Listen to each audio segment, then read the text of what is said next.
Welkom bij Werkplaats Vlog 24. En hier is veel te veel herrie nu om iets te filmen. Dus jongens, pauze!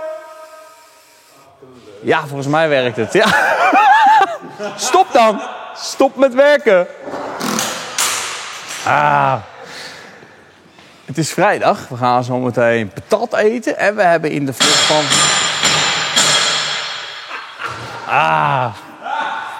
We gaan zo patat eten. En we hebben in de vlog van vandaag weer een kleine special. Er staan een hoop leuke auto's. En we beginnen bij deze BMW 135i.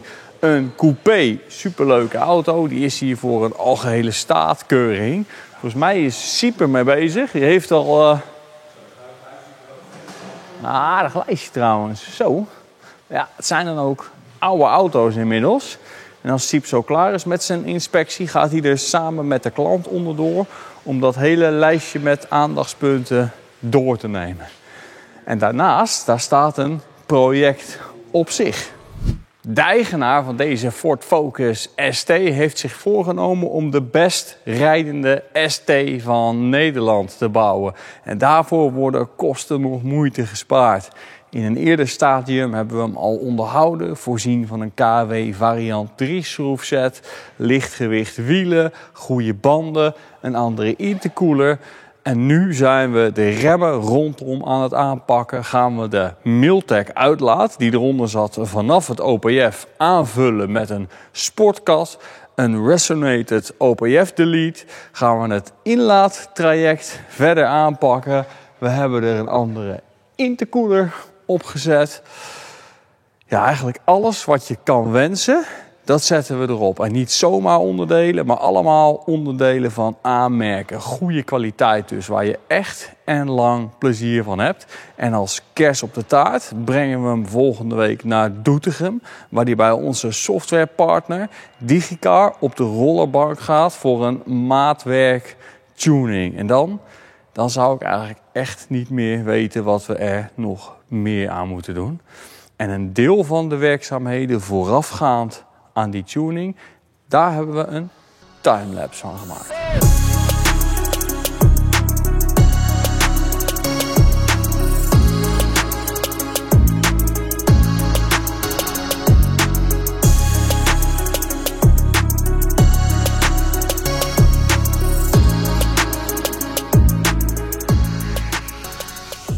Dit is de nieuwe Milltek downpipe met sportkatalysator. En op zich is daar eigenlijk niet zo heel veel over te vertellen. Want er zit nog een kat in, dus je komt er gewoon mee door de APK. Het zorgt ervoor dat er zich minder hitte opbouwt direct na de turbo. Omdat de uitlaatgassen makkelijker weg kunnen. Maar toch kan ik er wat leuks over vertellen. En dat gaat, om precies te zijn, over deze flens. We hebben al wel vaker Milltek downpipes op de Ford 2.3 Turbo gemonteerd. En in het begin hadden we daar heel veel problemen mee, omdat die pakkingen steeds gingen lekken. En dat kwam doordat deze flens veel te dun uitgevoerd was. Dus als je die moeren waarmee die flens vastzit aan de turbo aandraaide, dan verboog die flens zonder dat er kracht kwam te staan op de gehele pakking. En die blies je er dan uit. En naar aanleiding van de klachten die er over dat product geweest zijn, hebben ze de pijp iets door de flens heen laten steken om het geheel meer stevigheid te geven. En is de flens veel dikker gemaakt en zijn de oren, dat is eigenlijk het deel wat je vastschroeft op de turbo, heel iets gebogen, zodat er spanning op het geheel ontstaat als je hem aandraait. Dus deze gaat in combinatie met de nieuwe pakking zeker niet meer lekken. Ben je nou net als ik reuze benieuwd hoe die auto het gaat doen op de rollenbank en hoe die rijdt als die klaar is? Abonneer je dan op ons kanaal en zet de notificaties aan. Dan mis je zeker weten de volgende aflevering van ons werkplaatsvlog niet, waar deze dus in terugkomt. Dit is walnootgranulaat. En daarmee kunnen we inlaatsystemen van benzineauto's reinigen. Moderne benzinemotoren zijn direct ingespoten. Wat betekent dat de benzine rechtstreeks in de cilinder bij de zuiger gespoten wordt. Dat heeft een nadeel, namelijk dat vervuiling die ontstaat in het inlaatsysteem niet meer opgelost wordt doordat de benzine in de inlaat gespoten wordt. En daarmee die vervuiling automatisch verdwijnt. Vervuiling van inlaten van moderne benzinemotoren is dan ook een veel voorkomend probleem. En de ene fabrikant heeft dat wat beter onder controle dan de andere. Vooral de Fransen, met name Peugeot, staan erom bekend dat ze extreme mate van inlaatvervuiling in hun motoren hebben, waar je allerlei klachten van krijgt. Maar ook bij een Volkswagen, een BMW of een Mercedes kan het voorkomen. Nu adviseren wij om die vervuiling alleen te reinigen als daardoor klachten ontstaan. Maar bij deze 335i hadden we het inlaatspruitstuk er sowieso vanaf, omdat we toegang nodig hadden tot een aantal onderdelen die daaronder zitten om ze te repareren. Ja, en als we dan in zo'n geval een gemiddeld vervuilde inlaat tegenkomen, adviseren we toch om die meteen te reinigen. Je bent er immers in de buurt. Geen remmen, dat is wat daar staat. En je zal denken, maar daar zitten toch remmen? Nee, dat klopt, alleen dat zijn halve remmen. Deze auto heeft alleen nog maar zijn remschijven gemonteerd. En dat komt omdat wij de remklauwen eraf gehaald hebben. Alle 4. En er is eigenlijk maar één reden om dat te doen. Dat is als we ze gaan laten stralen en poedercoaten. We gaan hier een hele dikke rem-upgrade uitvoeren. Maar dat is nog niet alles wat we aan deze auto gaan doen. Het is echt een enorme lijst. 2 kantjes maar liefst. We gaan dus de remmen upgraden. We gaan er een nieuwe versnellingspook in zetten. We gaan een aantal lijsten van het exterieur vervangen, zodat die weer helemaal netjes is. We gaan hem voorzien van een STXA in hoogte en hardheid verstelbaar onderstel. We gaan er Powerflex bussen in plaatsen, in datzelfde onderstel, om dat nare kraken op te lossen. We vervangen ook de ankerplaten achter de remmen, zodat het er fris uitziet. Hij krijgt nieuwe ruitenwissers, nieuwe banden, nieuwe remslangen, nieuwe gasveren. Ja, en zo nog een aantal dingetjes, zeg maar. Deze auto wordt helemaal naar de zin van de eigenaar gemaakt om er gewoon nog jaren plezier van te hebben. De Mini Cooper, Cooper S en Cooper S John Cooper Works zijn auto's die we hier gelukkig ook steeds meer zien. Dit exemplaar hebben we gekeurd, een zogenaamde algehele staat of klokje rondkeuring. En Arjen is al samen met de eigenaar van het voertuig onder de auto doorgegaan om de defecten en aandachtspunten te bespreken. En nu mogen wij een offerte voor een KW-onderstel en een eventuring maken om deze auto nog leuker te maken. Achter mij is Frank een beurt aan het uitvoeren aan een Seat Ibiza, inclusief vervanging van de voorremmen. En hier naast mij, daar staat een oude BMW die jullie misschien wel herkennen. Dit is namelijk mijn BMW 5-serie. Zo'n auto waar we niet zoveel meer aan werken, omdat de onderdelen slecht te krijgen zijn. En ik heb hier al eens meer over verteld. En eigenlijk heb ik hem pas net weer terug. De automaat was namelijk niet in orde. Dus die heb ik laten reviseren.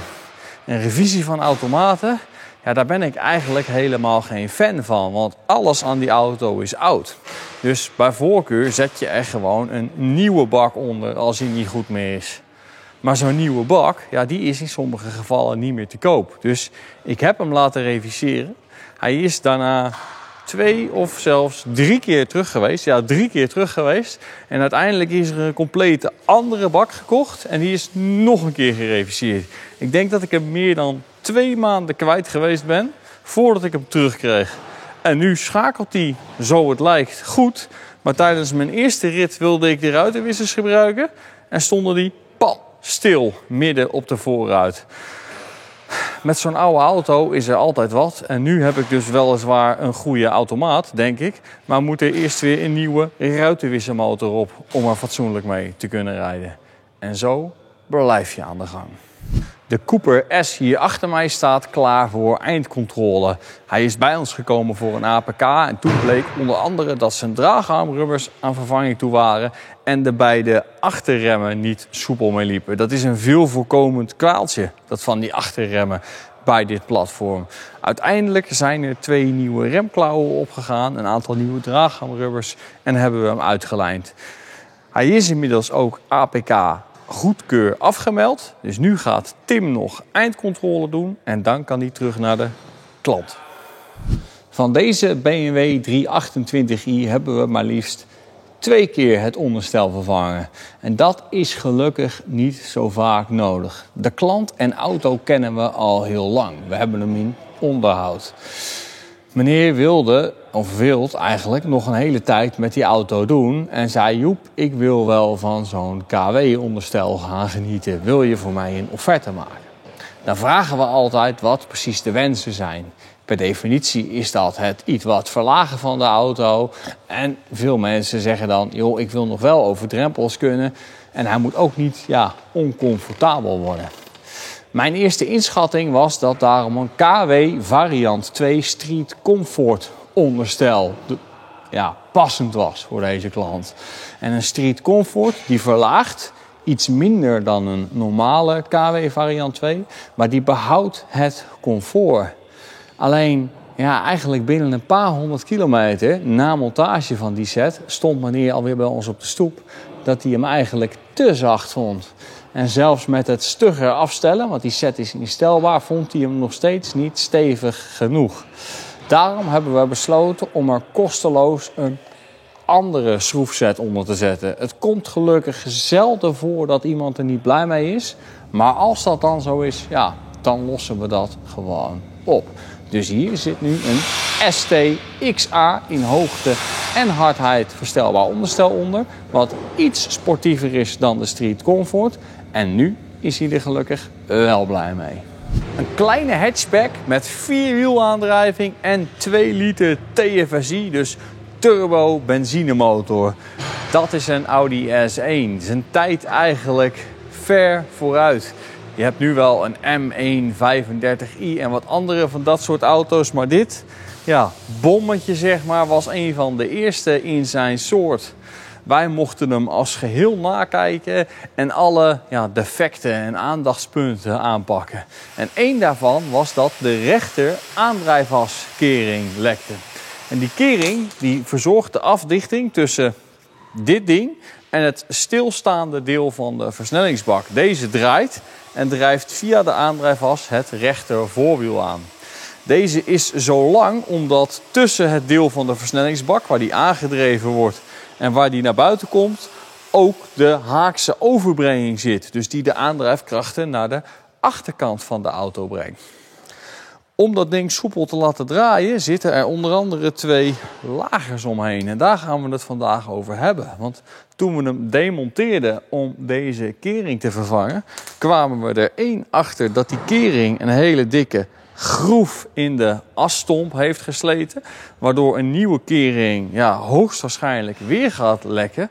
Maar nog vervelender, die 2 lagers, daarvan draait er eentje niet lekker. En die andere, daar moet ik met mijn hele hand beetpakken om hem überhaupt verdraaid te krijgen. Dat is een situatie, daar kun je van uitgaan dat dat op korte termijn helemaal verkeerd gaat. En je kunt je voorstellen wat er gebeurt als zo'n lager bijvoorbeeld vastloopt en mee begint te draaien in de behuizing waar die in zit. Dan is niet alleen zo'n lagertje kapot, maar misschien zelfs de hele versnellingsbak. Of in ieder geval de haakse overbrenging die hier zit. Gelukkig kon Audi dat ding nog leveren. We hebben er wel een paar dagen op moeten wachten. Maar nu zit hij weer in elkaar en is hij klaar met nieuwe asstomp, nieuwe kering. Zo. Nee, gaat niet meer. Ik moet water drinken. Zo, er was even een slokje water nodig om dat weer op de rit te krijgen. Maar de auto is klaar met nieuwe as, nieuwe kering en nieuwe lagers. Dus die gaat vandaag op vrijdag, net voor het weekend, weer terug naar de klant. Van de S1 door naar de X1. Deze auto hebben we onderhouden en gediagnosticeerd. Hij heeft een aantal klachten die ik zou omschrijven als vage klachten. En in een heel uitzonderlijk geval kan een software-update daarvoor helpen. En er zijn nogal wat updates voor deze auto. Dus die zijn we er nu met onze originele BMW-apparatuur in aan het pompen. Naast mij is de op dit moment 12e fulltime medewerker van Karrek aan het werk. We hebben hem nog geen naam gegeven. Misschien moeten we dat doen. Maar afgelopen nacht heeft hij dit voor ons geprint. En je zult denken, wat is dat nu in hemelsnaam? En dat zou ik ook denken als ik het voor het eerst zag. Maar dit is een hulpmiddel dat we hebben bedacht, ontworpen. En waarvan we een eerste prototype hebben geprint. Dat ons gaat helpen bij olieverversingingen. En dan wel alle soorten olieverversingingen. Daarover later meer. Hij is nu overigens al een tweede versie aan het printen. Dus deze week nog is dit ding bedacht. Of iemand had hem al eerder bedacht. Hij is deze week ontworpen. Afgelopen nacht geprint. En nu zijn we een slice van een tweede prototype aan het printen. En hier naast mij ligt de karterpan van een ZF 8-traps transmissie. Ook dit is een prototype waarin een aansluiting om de oliespoelmachine zoals we die zelf bedacht hebben op aan te sluiten. Ik beloof jullie al een tijdje een video van dat spoelen, van dat proces. Nou, dat proces dat hebben we inmiddels bijna volledig geoptimaliseerd. Dus op zeer korte termijn gaan we jullie laten zien hoe wij dat met ons eigen ontworpen gereedschap doen.